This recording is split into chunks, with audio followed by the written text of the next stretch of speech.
खेला नाच के दीवाना चाहिए सुमित अकेला भगेल आधा रात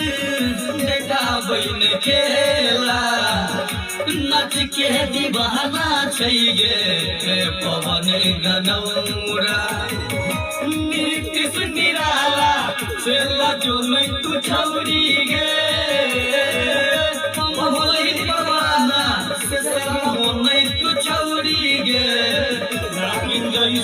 लचकौ कमरिया छौरी लल्ले नमरिया गे